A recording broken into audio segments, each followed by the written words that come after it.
everyone. Welcome to round 4 of the Ferrari Challenge. We're live here in Portimão in Portugal.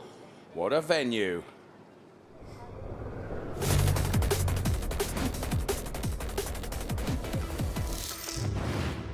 The sun is shining, it's beautiful. There's a bit of cloud around up high as you can see, but actually the temperature is lovely. This is round 4, midway point of our 2024 season. We've been to we're going to Le Castellet, having been to Jerez and Balaton and Mugello, and we'll also be heading off to the Nürburgring, and the grand finale Mondiali will be held this year in Imola in the middle of October. So the Portimão circuit then, it's a real test for our drivers. Quite undulating, you wouldn't necessarily expect that, but as it winds its way through the Portugal countryside here, 4.8 kilometers, 14 turns, 6 left, 8 right. And the home straight from the final turn through to turn 1, very nearly an entire kilometer long.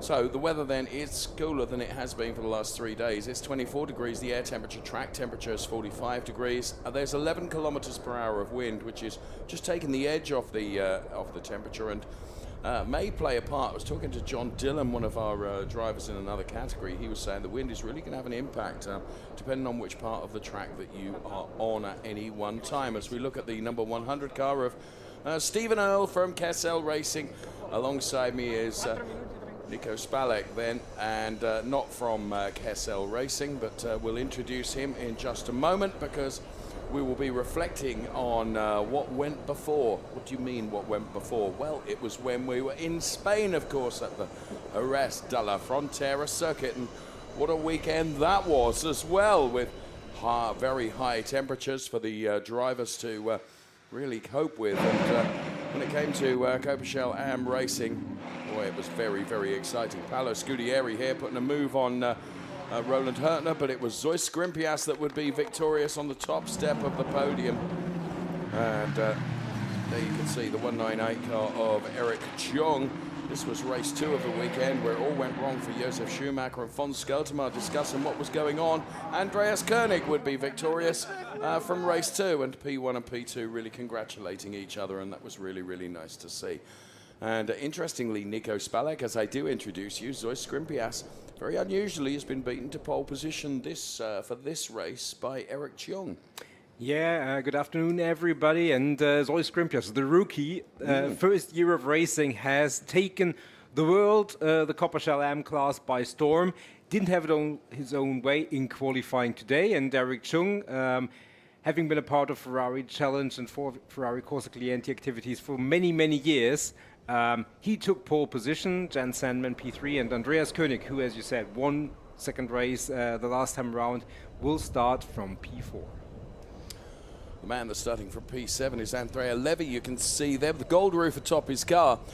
Beautiful livery, beautiful sunshine beating down on our grid of drivers. Then some 16 of them taken to track for this Ferrari Challenge Coppa Am race. And this is Paolo Scudieri with the familiar red and blue colours and the familiar hairstyle of Stefano Guy, his driver coach, who has knelt right beside him in the cockpit of the car as we move back and look at these fantastic cars, including new entry into the Ferrari Challenge this year, and most welcome as well. As you can see, Alvaro Ramos from the Santigol Aruja Competicio team. And I spent some time with Alvaro, and what a lovely, lovely chap he is. And there's a bit of camera art for you through the shades then, as you can see, of one of our engineers. We can see Thomas Gosner, who won't be racing in this race, but we'll be racing a little later today. He's down there on track as well, offering support and advice to various drivers. The prancing horse displayed loud and proud, of course, here. So once again, we look at Andrea Levy, who, may I remind you, had something of an off during one of the test sessions through no fault of his.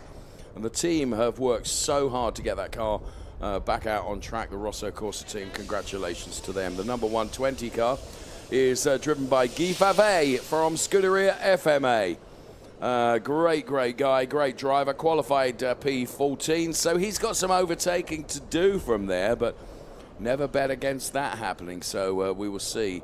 As we look now, I think this is the car of Talal Shaher, who is coached by very successful former Ferrari Challenge racer, Max Blancardi. So, yes, he knows how to tutor a driver, that's for sure, having had so much success in the Ferrari Challenge, both in the what used to be the Italian series and then the wider European series. The tentacles of Ferrari Challenge reaching now across the world, of course, with regions involved, including the UK and North America, here in Europe, of course, and as well as Japan. And joining in 2025 will be Australasia as well. So, yeah, it's a very wide-reaching one-make series which every driver that competes in it absolutely loves. As you can see from the thumbs up from inside one of these wonderful 296 Challenge cars. This, once again, is Paolo Scudieri. Final stages of preparation are done for Paolo. He's in the car, and we get the thumbs up from him as well. So, as I mentioned then, local driver is Alvaro Ramos, and we'll be hearing from him in due course. Had the privilege and pleasure to sit down and spend some time with him, Nick. A really, really nice guy, and welcome to see the Portuguese team in the Ferrari Challenge. Yeah, absolutely. A great variety here in the Challenge across all our different categories. And, I mean, this circuit is very much one that we go to very regularly, and so it's always good to have local heroes for the fans to cheer on, and that is very much the case for Alvaro Ramos. Yes, very much so. And there, as we take just a little look at the grid of cars lining up here. And as I mentioned, we have some 16 of them that will be taking to this Portimão circuit in this, the Coppa Shell AM race. So there are 4 categories of racing, well actually 5 if you consider the 488s. We'll explain all a little bit later on. Right now, let's hear from the local star, Alvaro Ramos. Ferrari Challenge for me, it's a pleasure. It's something that I think it will be possible to do that. And for me to achieve and to be here today, it's a dream that came true. So I'm a pleasure to be here. I'm so happy. It's the first time that a Portuguese driver with a Portuguese team came to a Ferrari Challenge.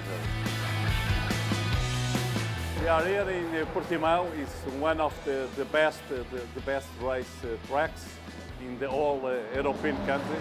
For me, it's one of the best. I'm a Portuguese, but I think it's for all kind of drivers, it's one of the best tracks for sure. It's a wonderful track.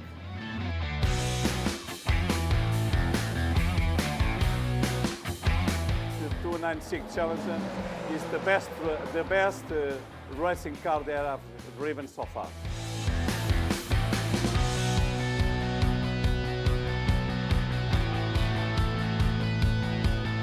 Ferrari Challenge is fantastic. The atmosphere, the people, the Ferrari team, everything is wonderful. It's the best that I've seen so far.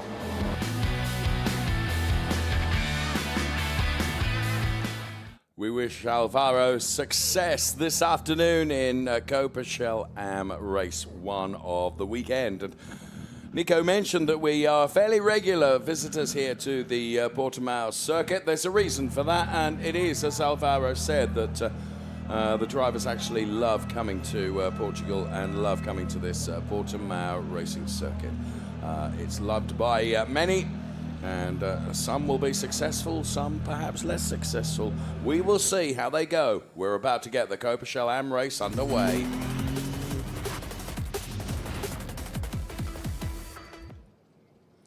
Of course, we will bring you the grid in full as right now. The Richard Mille safety car should leave the grid and start the formation lap almost on cue. I almost back-timed it perfectly. Going from pole position, a great job done in qualifying, Eric Cheong. I'm so happy to be P1. The first few laps I was pushing, but not good enough.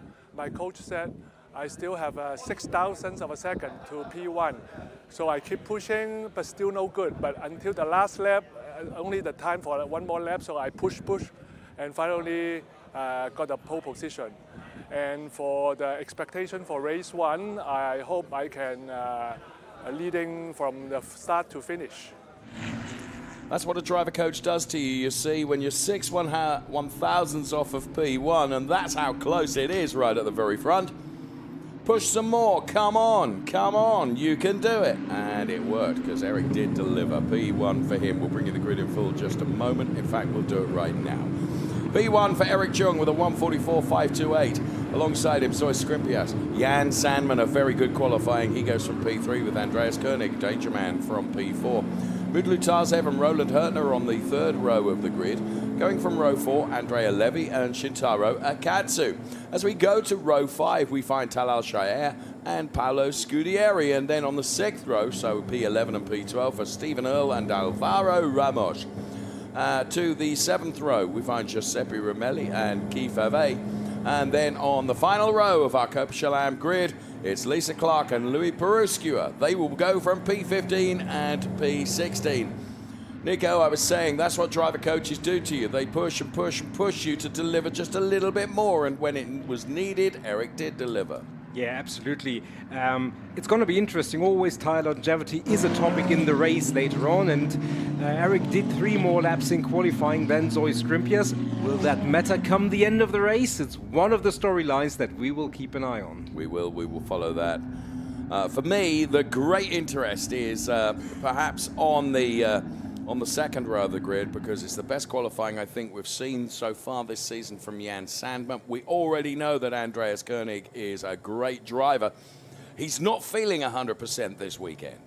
And is that going to have an impact on his racecraft and raceability today? Only time will tell. But like any racing driver, when you have a target of a car in front of you, you want to get by it. And Andreas certainly knows how to overtake. And don't discount other drivers like Shintaro Akatsu and Paolo Scudieri and, of course, Alvaro Ramos. And we know how quick Giuseppe Romelli can be. So we are reaching the conclusion then of the formation lap. The race duration, which is new for 2024, in that we've added a lap, just to give you even more value from the Ferrari Challenge. 30 minutes plus 1 lap of racing. All the drivers have to, in the formation lap, go through their grid boxes on the grid to make sure the start is satisfactory. We await the lights going out. We await race 1 of our weekend here in Portimão. We're held at the lights. The lights are still red. Now they go out. Let's go racing. Good start from Roland Hertner, diving to the outside. Good start, I think, too, from Eric Chung, who is able to squeeze Zoe Skrimpias, who's on cold tyres. If he can go all the way around the outside, it might be a big ask. However, Eric Chung does manage to put himself back in front. Just briefly, Zoe Skrimpias taking a look, but it would always be a long way around the outside on those cold tyres. Tyres will gradually come up to temperature at the conclusion of this lap, and Lisa Clark having a very good start as well, and moving up 4 if not 5 places, and is now tracking Paolo Scudieri. Is into the hairpin.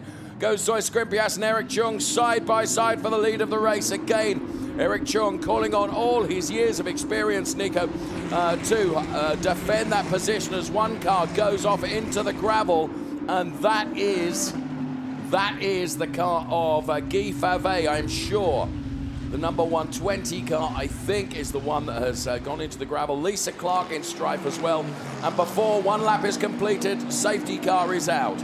The safety car has been called for, so no more overtaking. Cars will reduce their speed, and the safety car will lead the cars around. So we'll get a replay in due course of what exactly happened there. It might be Stephen Earle. No, it is Guy Favet, isn't it, Nico? No, it's Giuseppe Romelli. I beg your pardon, it's Giuseppe Romelli. Damage on the Lisa Clark car as well. So Giuseppe Romelli, one of the drivers in that incident. We suspect that the Pellin Racing driver, Lisa Clark, was involved in that as well. So apologies to Guy Favet and also to Stephen Earle. It is Giuseppe Romelli who's out, and the car is stuck in the gravel, which means it can go no further. So strife there for the Pellin Racing team, Nico, as 2 of their drivers called out, and both Lisa Clark and Giuseppe Romelli, I regret to say, I don't think they'll be doing any more in this race.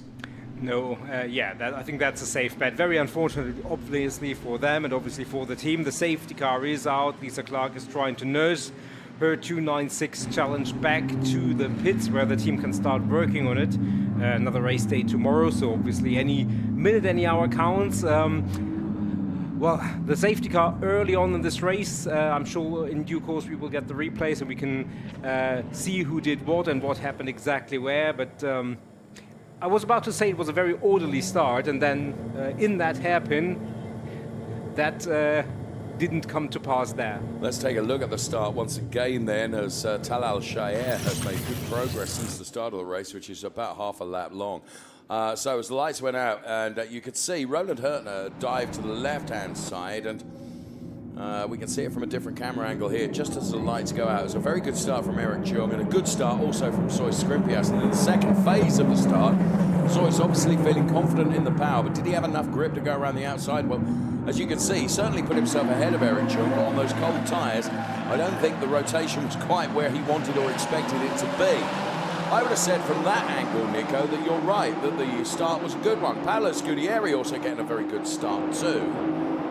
And here we can see Tal Al-Shaair in strife right at the start, but managing to put himself ahead of, I think that was Dr. Stephen Earle. And then around this hairpin, and well, that's beyond a lock-up, isn't it, Nico, for Giuseppe Romelli? Yeah, and actually... actually it is. You can see the tyre marks. Yeah, and actually Lisa Clark involved in a different different incident. I think it was Stephen Earle who actually has come into the pit lane. He's on his way out of the pit lane again, but certainly the team feeling the need and the ability under the safety car to have a look at that. And yeah, we're inside the Pellin garage, and yes, the prospect of quite a bit of work for their engineers to do. The team headed up, of course, by Stefano Pellin. Very, very successful team, and well, this is where a team proves its worth, Nico, I guess, in terms of the repairs that have got to be done, and it's very, very unfortunate. And regrettably, Lisa has not been able to nurse the car back to the pit lane, Nico, so that's going to have to be recovered. And there we can go back into the Pellin Racing garage. So two of their drivers, both Lisa Clark and Giuseppe Romelli, who are out. Yeah, absolutely. And I mean, the good news is that it's a long, relatively long time until tomorrow, and neither car has been terribly affected by the incident. But I mean, if you ask the team how can a race start poorly for you, then the start of this race was the answer yes. So we've got 25 minutes or so plus that one lap remaining. We'll see when the cars are recovered, and then we can go back racing. Can we talk about Zois Skrimpias, Nico? I mean, he's a real racer, isn't he? And he was absolutely determined, and he got a really, really good start. But it's the experience that Eric Chung has versus the rookie Zois Skrimpias, and Eric was just...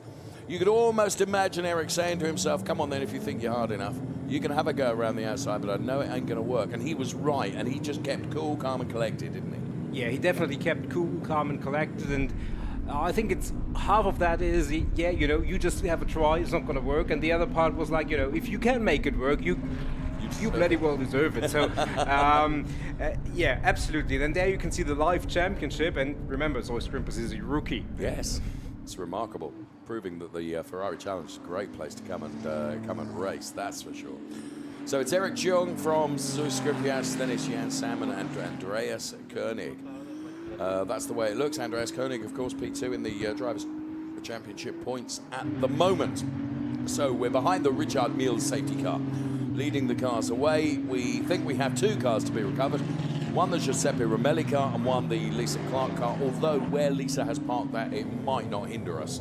We don't know exactly where Lisa managed to position that car. She was certainly trying to nurse it back to the pit lane. Eric Chung, well, he, of course, he's got to do a start all over again. The difference will be, on this occasion, single file, and Eric Chung, of course, Nico, will control the pace of the restart. And therefore, it's down to Zois to kind of anticipate when he thinks Eric is going to give it 100% on the hugely powerful accelerator pedal on these Ferrari Challenge 296 cars. Yeah, absolutely. And I mean, if you're leading the race and you haven't had a big gap, then a safety car and the neutralization of the race kind of helps you a little bit.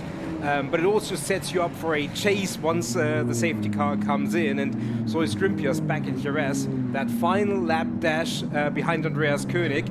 Koenig held on, but he held on just. Zoe Scrimpius really put the pressure on him, and I think Eric Chung may have had a look at that and tried to prepare himself. I think you might be right. That was the homework that's been done. I'm sure you're right.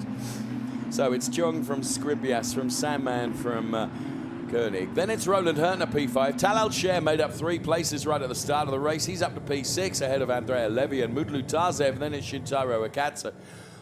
Then Alvaro Ramos, the local driver, is P10 ahead of Paolo Scudieri, Guy Favre, and then it's Louis Perusquia. We think Stephen Earle has rejoined, and therefore P15 and P16 we suspect we will not be seeing again in the race. They are Lisa Clark and Giuseppe Romelli. So the Richard Mills safety car then leads us away and around the track, with all the drivers just beginning to prepare themselves when the safety car is likely to come in, which I don't think is going to be many moments away. Thank you so much for being with us. This is the Ferrari Challenge. We are live in Portimão, and this is our Coppa Shell Am race. We have 3 races to bring you this afternoon, and the first one of them is for Coppa Shell Am drivers. And it's been quite dramatic right from the get-go, and but dramatic for reasons not of any questionable driving standards, Nico. You know, all fairly clean and tidy, and the start of the race was exemplary in my opinion. I looked at it from that second camera angle we saw in the replays, and the drivers are almost millimetrically perfectly through their grid boxes, which is a rule, isn't it, in the Ferrari Challenge, that you have to pass through what would have been your starting grid box, even though we have a rolling start. Yeah, absolutely. So we'll have one more lap behind the safety car because we're just entering the final turn or heading towards the straight. I think that one extra lap, and then I think hopefully we will be able to go back racing. Okay, so stand by then, and what we ask you to do is re-energize your excitement buttons, because the race will be underway. We think, just at the conclusion of this lap. Oh, there is Giuseppe Romelli. He's just talking about what happened. And well, Giuseppe out of the car and perfectly okay. And he's a fine racer. You know, we've seen success. I mean, Giuseppe Romelli, whenever he's racing, is almost a shoe-in for a podium. And Lisa Clark diving to the inside of Stephen Earle. That's where they made contact. And on the left-hand side, you could see Giuseppe Romelli with no involvement of anyone else whatsoever.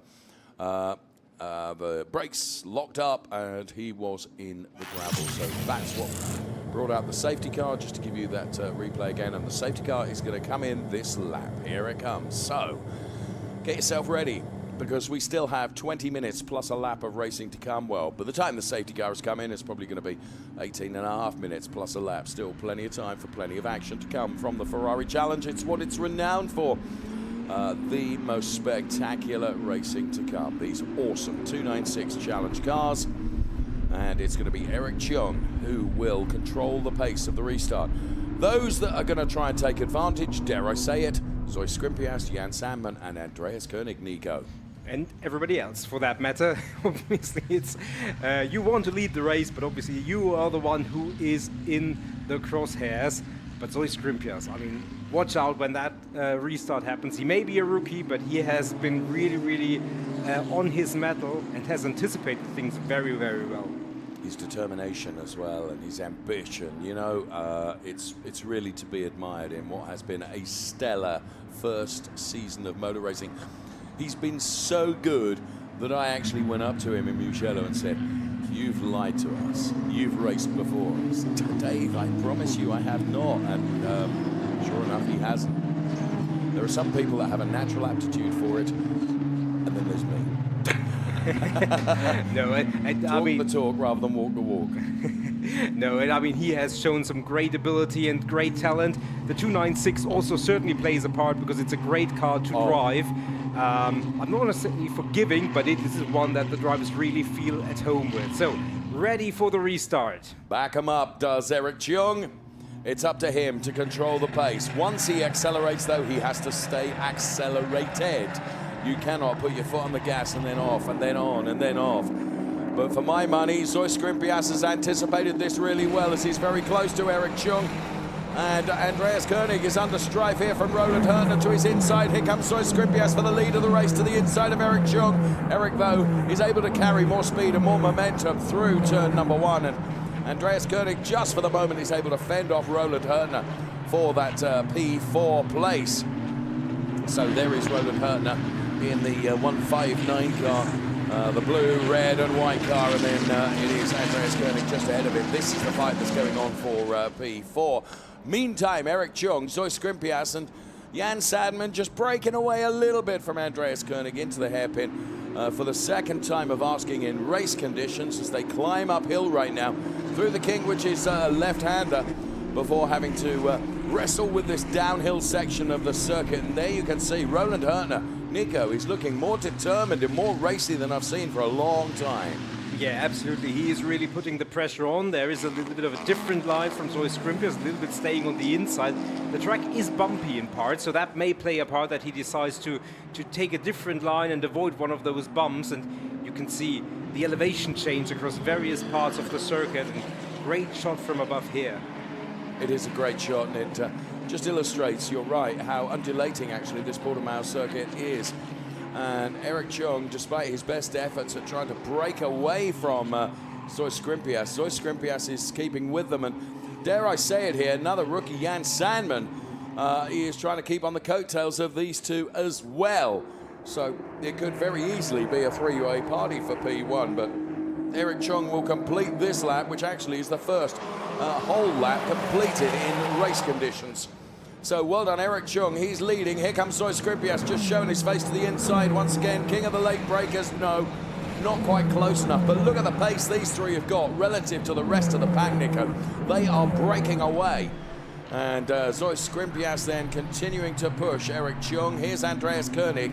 I mentioned in our formation that Andreas Koenig is not feeling absolutely 100%, and therefore is defending rather more than we would expect to see from Andreas Koenig, who's well known for attacking. As Zoe Skrimpias, that was bold, and it was very, very cheeky, but it was perfectly fair, and he dived to the inside. Eric Chung went to close the door, but the door that he wanted to close, well, the gap was full of the green and yellow car of Zoe Skrimpias. It was a late decision, I think, from Zois, or perhaps it wasn't. Perhaps it was a bit of cunning there. And here comes Jan Sandman now on the cusp of getting past Eric Chung as well. So Zoe Skrimpias, and now he has broken away a bit. Let's see it again. I mean, it was late. It was late, but it was perfectly fair, Nico. And I have to say, that was a brilliant move from Zoe Skrimpias. From this angle, look, when he made that decision. I mean, the door was open, and he thought, I'm going to put my car in there and hope that I can get it rotated. And, well, that gamble really paid off as Zoe Skrimpias threw into P1. Eric Chung relegated to P2. And Eric Chung now is going to be defending from Jan Sandman, so Zoe Skrimpias is going to be able, potentially, to break away a bit. Yeah, I mean, no percentage of rookie visible there in that move, and very fair driving from Eric Chung. He could have closed the door, and then we would have had a discussion of whose fault it was.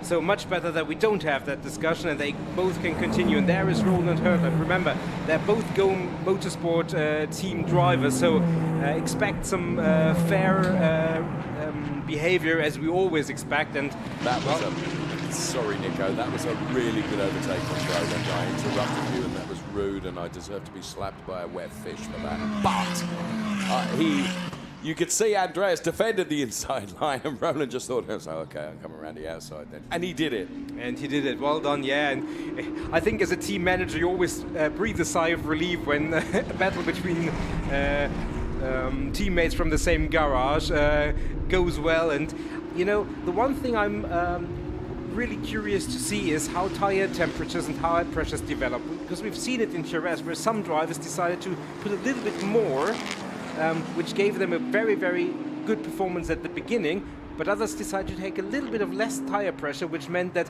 when the tires got up to race temperature, it would be in a better, it would be better down the stretch. So it is not something we know, but it might be something that might come into play, because Eric Chung certainly hasn't let Zoe Skrimpias get up the road. That's a very fair point. So Zoe Skripjas, Eric Chung. Initially, I thought that Jan Sandman was going to try and find a way past Eric Chung, but you're absolutely right. They've both broken away a little bit from Jan Sandman, who's running P3.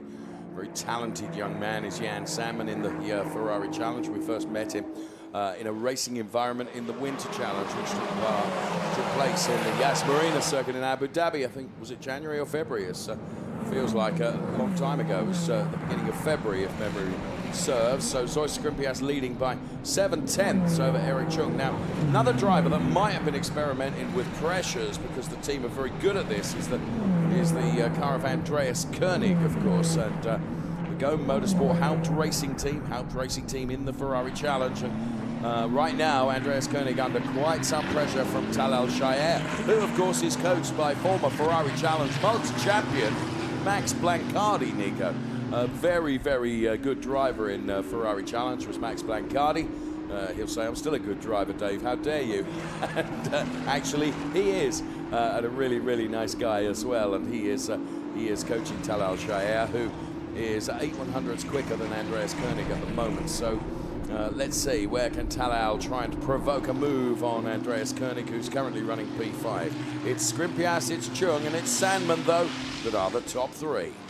Yeah, absolutely. 11 minutes and 30 seconds or thereabouts remaining. And one topic, because of the long safety car, that really hasn't come into play is track limits. We only have 2 total across our timing screen that have been notified. Track limits, very briefly, if you encounter 4 track limit violations, you will be in for a penalty. It's not current, so we hope it doesn't become a factor in this race. Absolutely, we so hope it doesn't, because yeah, racing drivers find it frustrating. The one thing I will say about the Ferrari Challenge is that track limits rule is absolutely applied with total consistency, so every driver knows where they stand, and if you think you can get away with it, think again, because you can't. There's Zoe Skripjas, and now all of a sudden Jan Sandman has got closer to Eric Chung. You can see the car looking a bit skiddy under braking into turn number 1, but so Eric once again will use all his years of experience to defend his P2 place. Of course, got to think about championship points here as we start almost the second half of our 2024 season. And Jan Sandman pushing really, really hard here. And Eric Chung, who I have to say under pressure is a supreme driver, Nico, because he doesn't seem to yield to that pressure. He doesn't seem to make errors or lose his concentration or focus. He seems to be able to really, really soak it up, and it's a really attractive and very, very important trait as a racing driver. Yeah, absolutely. And you might argue that on the occasion where he was overtaken, he might have just tried and defended the very last moment. Very likely that would have resulted in a collision, and you know, he's just so experienced and so wise that he would rather have P2 than bin it effectively, and that's what makes him one of the many things that makes him so respected in the paddock, because everybody knows where they stand with Eric. Absolutely, and you know what, the fair driving amongst our and throughout our pack of Ferrari Challenge cars is what makes it so appealing, because as you say, you know where you stand, and no one is ever going to try and, you know, they'd rather dive out of it than cause a collision. And undoubtedly, if it closed the door more, there would have been strife. Right, Tal Al-Shaair is trying to chase down Andreas Koenig, and you've got Shintaro Akatsu there as well. Quite some battles going on here, a little bit further down the order. So, oh my goodness me, almost 3 abreast. In fact, we do go 3 abreast. This is what the Ferrari Challenge is all about, with Andrea Levy taking a look at the inside. He wasn't able to make it work. However, Tal Al-Shaair absolutely did make it work. So the 1-2-4 car then, driven by the Scuderia Lebanon driver, Tal Al-Shaair. What a great job he did there, Nico. And as I say, Andrea Levy was taking a look at the inside as well. 3 into turn 1, side by side. Whoa, that would have been tricky. Yeah, that would have been tricky, but very, very respectful and fair driving, as you've already said before. And Andreas Koenig, he does struggle a little bit and went very wide. And we did say that track limits currently are not a problem. We've still got 8 minutes and change remaining, so we hope it stays that way. Certainly, that looked like a little bit of a liberty as to the limits of where you're supposed to have the car and where the limits of the track are. So Andrea Levy then is really tracking Andreas Koenig here, and just trying to make Andreas run just a little bit wide. That's what he needs now. Andrea Levy will be through, but this is back to P1, 2 and 3, and there you can see Jan Sandman, who's running in that P3 position at the moment. Zoe Skrimpias has managed to break away with a margin of about 9/10 between himself and Eric Chung. We'll get a live gap now as the cars cross the timing line for you. So between P1 and P2, it's now 1.1 seconds. So sure enough, Zois has just quietly gone about just increasing that margin a little bit. And now, surely Andreas Koenig is really going to be under pressure from Andrea Levy. Andrea Levy, where's he going to go? Is he going to try and sell him a dummy to the outside, then dive to the inside? Well, he goes to the inside. Andreas Koenig will carry a little bit more speed, and therefore the rotation angle into turn number 1 is better for Andreas Koenig. And for the moment, Andrea Levy has to stay in that P7 position, but this is shaping up to be quite some fight for P7. Fastest lap has just been set, Nico, by our driver that's running P3, Jan Sandman. Perhaps his tyre pressures are just beginning to come into their own towards the end of this race. Maybe what you said at the beginning of the program is correct. Yeah, the top 3 are really lapping at very similar speeds. It's a little bit of give and take, and Jan Sandman really looks like he is maybe the quickest of the 3. He certainly is keeping up with Chung and Skrimpias, and he is reducing the margin bit by bit. So all he would need is one small invitation, and P3 might easily become P2 or even P1.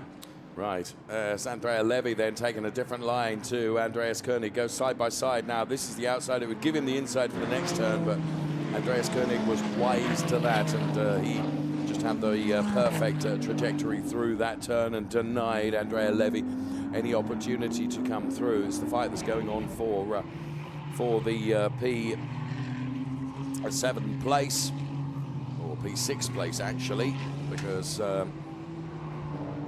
Andreas Koenig there with Andrea Levy right behind for some reason. I'm just looking at the graphics on the left-hand side of the screen. Can you explain what have I missed? I think there is a little bit of an issue with the transponder from Andrea Levy. That's why his positioning on the graphics goes up and down. He's done it. It's adjusted every time he crosses the timing line. He's adjusted his race position as far as he's concerned, and has adjusted it up to P6. And Andrea Levy was quick in qualifying. He had one lap disallowed due to track limits, and therefore he had to start further down the order than he might have otherwise done. So he's trying to, in his mind, rectify that to a degree. That was a good overtake from Andrea Levy. He knew that he could trust Andreas Koenig not to close the door, and in fairness, Andrea Levy, he had tried for a few laps to do it, hadn't he? But he found a clean way through and a tidy way through, and well done to both the drivers. And now he can stretch his legs a little bit and try and chase down cars ahead. Zoe Skrimpias is as ahead as anyone could be, because he is P1 leading the race with 4.5 minutes plus a lap, and they're all gapped by about similar amounts, Nico, between P1, 2 and 3. And despite the fact that Jan Sandman set a fastest lap just a while ago, he's not able quite to get close enough to Eric Chung. Now, I don't wish to be the prophet of doom here, but according to my reckoning, Eric Chung running P2, he's the driver that's got 2 track limits warnings. He doesn't want to double that, because that would be trouble, but there's only 4 minutes plus a lap, so hopefully, fingers crossed, all's going to be fine.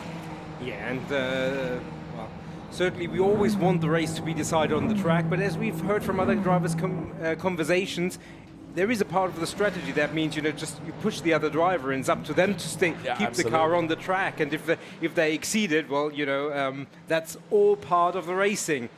That's obviously Jan Sandman would like to do the overtake on the track, but if he's gifted P2 by virtue of a penalty, he'll forgive take me, it. that is Shintaro Akatsu that's gone through on Andreas Koenig as well. So the 115 car of Shintaro Akatsu has gone through. That means that Andreas Koenig is relegated now to P8. But he's trying to come back at Shintaro now. This is just proof, if proof needed, that Andreas is just not feeling 100% today, whether it's a cold or flu-like symptoms or whatever, but it is undoubtedly affecting his performance on track. Shintaro Akatsu now runs wide though, and that opens the door for Andreas Koenig. He may not be 100%, but he's certainly 90. He knew to be able to come back, and he did, and Shintaro gave him the opportunity to do so. So it's as we were then with Andreas Koenig into P7 and Shintaro Akatsu relegated once again to P8 because for transponder issues, Andrea Levy not being shown at the moment, but can assure you that the red and gold car is indeed there and in the position that it is in. So here is Andreas Koenig and well, for Talal Sher and but more so for Shintaro Akatsu. Shintaro's got to do that overtake all over again, hasn't he? And what have we got? Just on 2 minutes plus a lap remaining. And Eric Chung is beginning to get a bit closer to Zoe Skrimpias. The gap is down to 9/10 now, where it was 1.1. We are talking about minutiae. I accept that. But with 2 minutes remaining and a lap, he's going to have to get the hurry up. Yeah, it's 3 more laps, and now it really looks like, obviously, under braking, everything compresses anyway, but yes.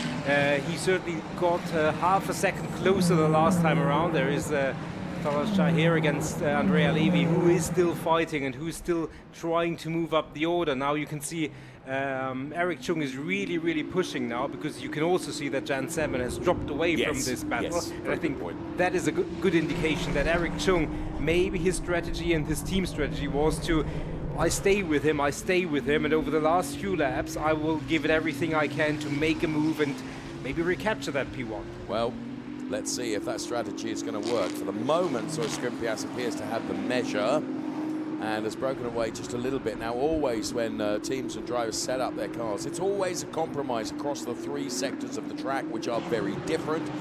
Look at this, side-by-side graphics. You can see exactly the speed that each of the drivers is doing. And then when it goes from green to red, of course, it means they're decelerating, braking, both in 3rd gear right now, both up to 4th gear right now, up to 145 kilometers per hour. And this is great because it's indicative of the battle that's going on between them. And it's almost like carbon copy in terms of the speed and the gears because they are so close together. It's great to be able to see that. The fight for P1 continues here live in the Portimão circuit between Zoe Skrimpias.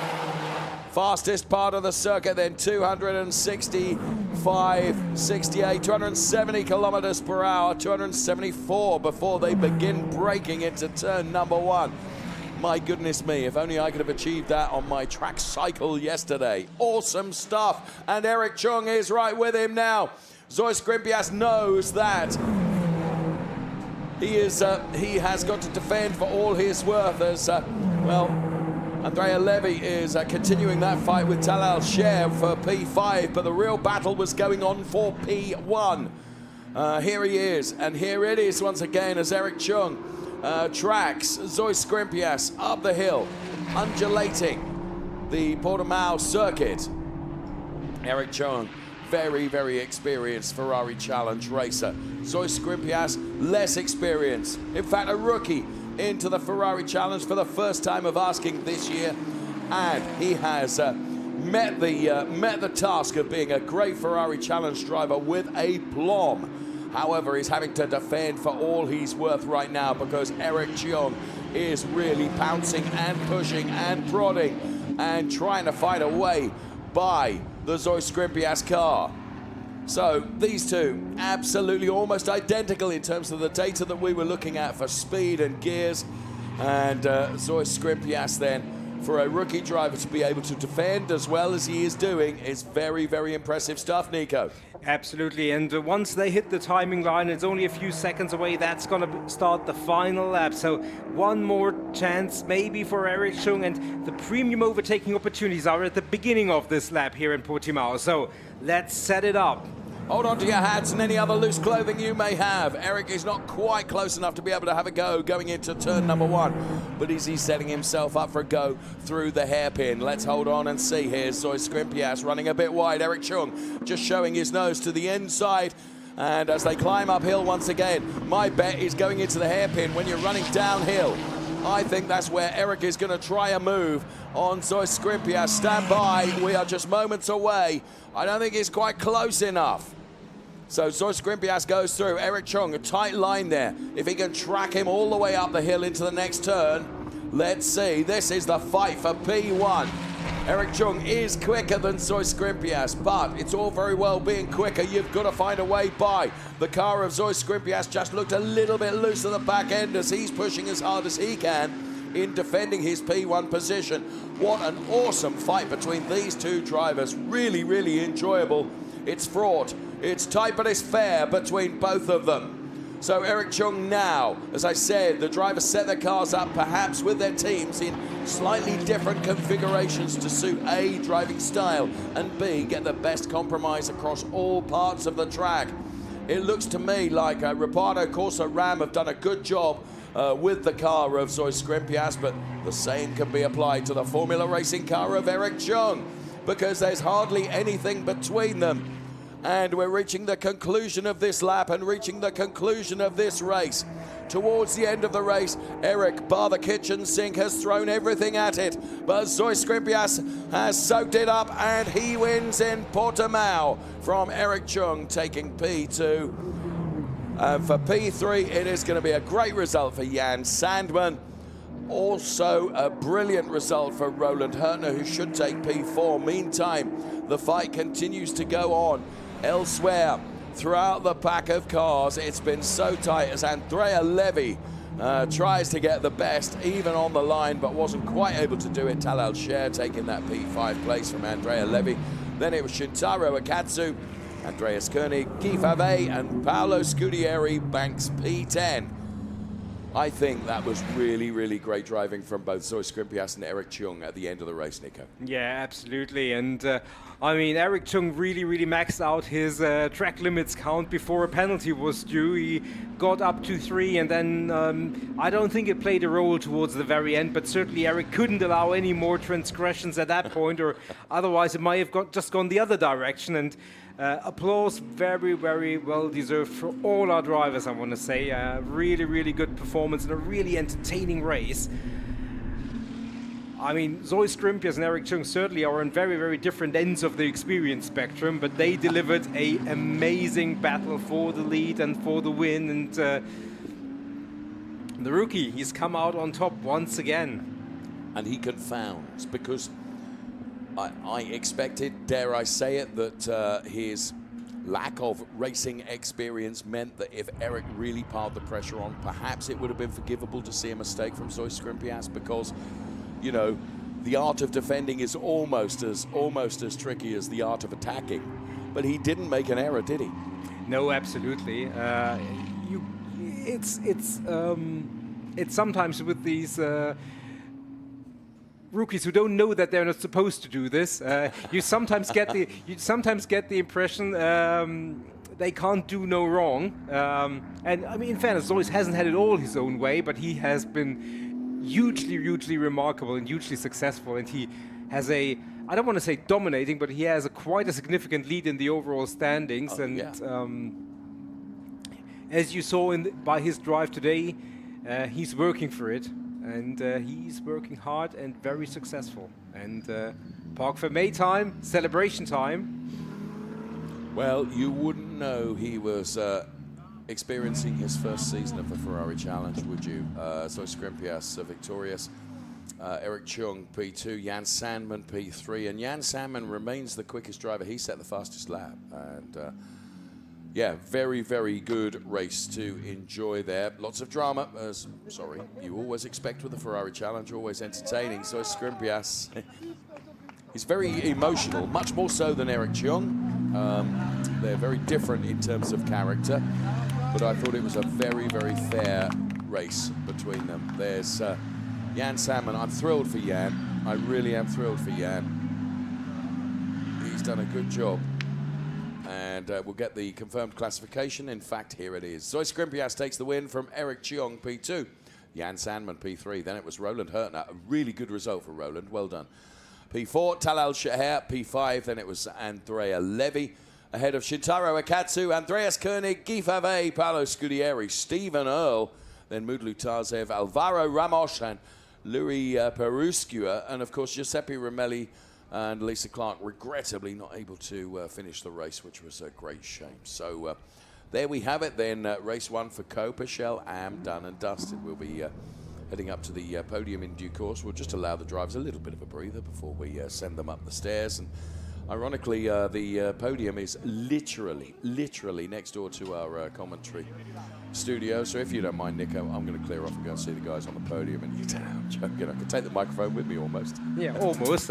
Before talking about microphones, before we go up to the podium, very likely we will hear from our race winner, Zoe Scrimpias, who will be down there with Ludovica.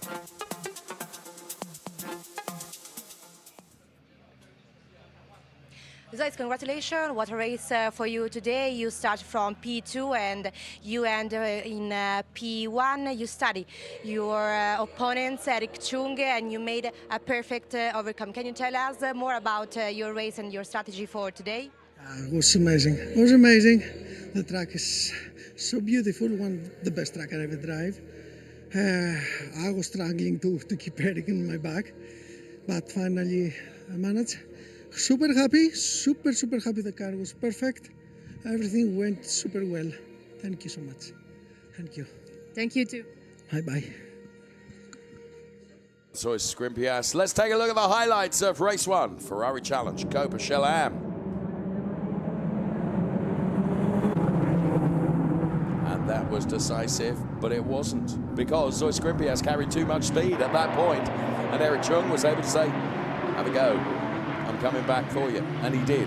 However, the determination from Zoe Scrimpias would remain, and he continued to put the pressure on Eric Chung as Giuseppe Romelli found the gravel trap, and Lisa Clark was also defending a bit of damage as well, and unfortunately it was a race retirement. This was the bold move from Zoe Scrimpias for the race lead. Ambitious, definitely. Bold, definitely. Successful, absolutely. Andreas Koenig, well, he spent a lot of the race defending.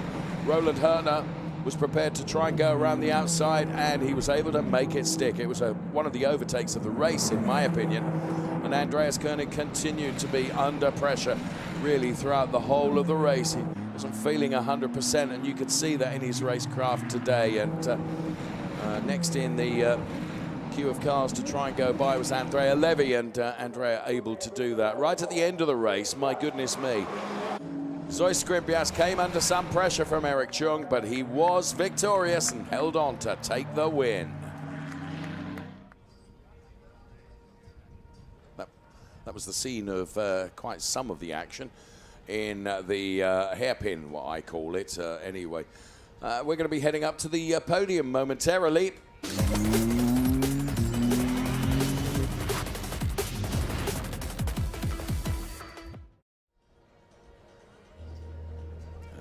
There, as the podium is being readied, you can see the engineers and the drivers. And what's great about the camaraderie in the Ferrari Challenge is that as there is Zoe Scrimpias, his partner and team boss there. Michele Mambelli is now bringing the drivers out, and there's always a good crowd of people underneath the podium. That was what I was going to say with regards to camaraderie. And here we can see onto the third step of the podium, Jan Sandman taking P2. Very creditable drive from Eric Chung. There's Michele Mambelli, our presenter, who brings the drivers out here. Zoe Scrimpias then onto the top step of the podium once again, Nico. Yeah, really impressive, and time for the anthem.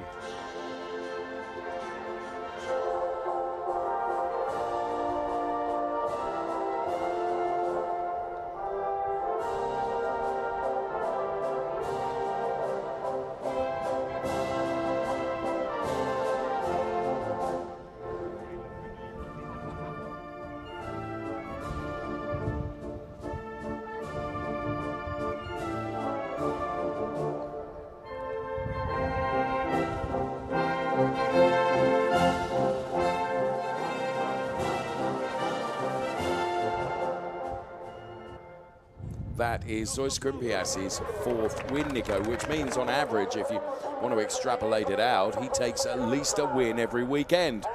That's not a bad average, is it? for a driver that had never raced before, making his debut here in the Ferrari Challenge. There's team boss Giorgio Sonagiotto as Le Mans 24-hour winner, official Ferrari factory driver Miguel Molina, who will be joining us on the air tomorrow, making the trophy presentation to Jan Sandman, then to Eric Cheung. And of course, Zoe Skrimpias will receive the P1 trophy.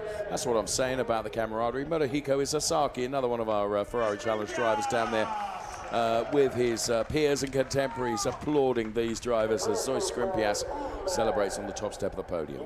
Yeah, Motohiko won the championship in the AMS last year, and he's been elevated to Coppa Shell, and you know, he still very much shares the feeling and camaraderie with his old classmates.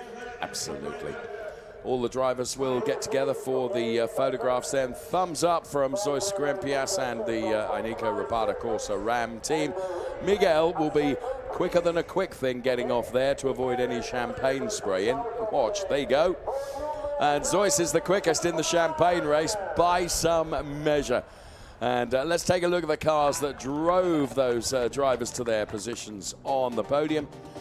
Driving for the Kessel Racing Team, Jan Sandman takes P3.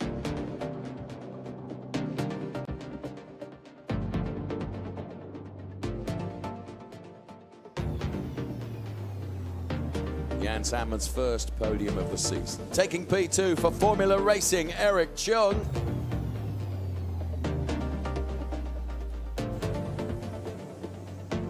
And it's win number 4 on the door for Zoe Skrimpias for the Ineco Rapata Corsa Ram team.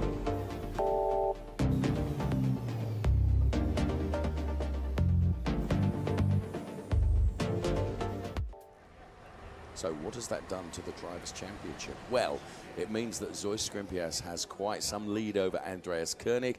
Eric Cheung has moved up to P3 in the Drivers' Championship. Andrea Levy drops 1 place to P4. Jan Sandman vaults 4 places, Nico, up to P5.